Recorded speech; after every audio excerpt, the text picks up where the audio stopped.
We meet a man who needed to lose weight to save his life. Let's find out how his biggest loss became his biggest gain. In 1991, Alfredo Dinton, a former Marine, was in the best shape of his life. But when he returned back home from Operation Desert Storm, he started to gain weight. I'm gonna eat some pizza. Yeah. 1, Thank you. 2, 3 for me. Despite the added pounds, Frado led an active life. That is, until he slowly started to realize his family's concerns. He used to say, I'm the healthiest fat guy you're ever gonna meet. I wasn't the healthiest fat guy she ever met. I was a type 2 diabetic, and that was the aha moment that I said, you know, wow. When the doctor says to me, this is the only way to do it is for you to take the weight off. And he says, if you don't, you'll be dead in 5 years. I knew that he couldn't stay like that forever, like we wouldn't be able to grow old together. And I knew that if he didn't do something about it, I was gonna lose him. Cheesesteaks with piccolos in about an hour and a half.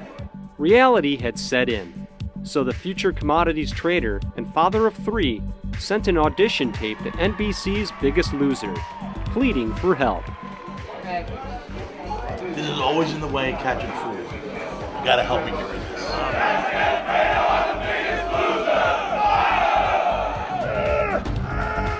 Soon, Alfredo Dinton found himself facing the biggest challenge of his life as a contestant on Season 10 of NBC's Biggest Loser.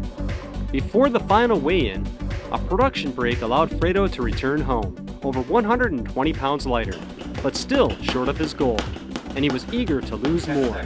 That's when he met Mike Acapinti at the Body Shop studio in Sterling. I came home from the show at 2:48, and they gave us 5 weeks for the final 4 to come back. I'm talking about 12 days before the final 4 weigh-in.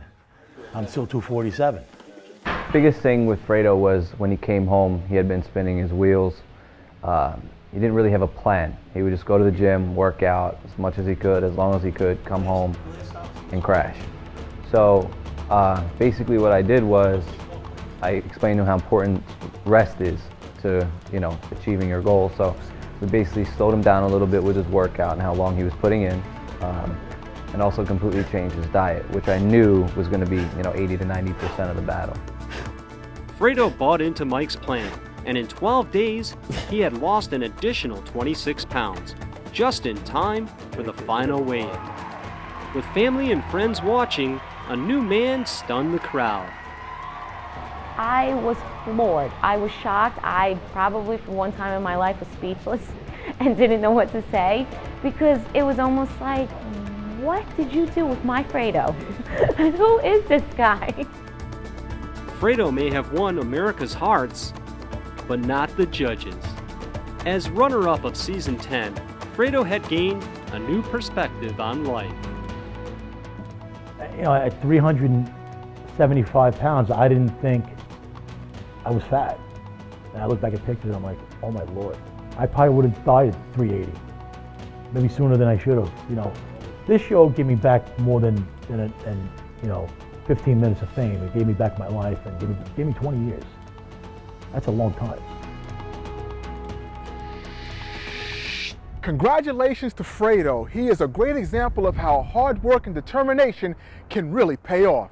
And now, from the Newark Museum, we take you to the streets and neighborhoods of Waldwick, where a family's hopes and dreams come true. In our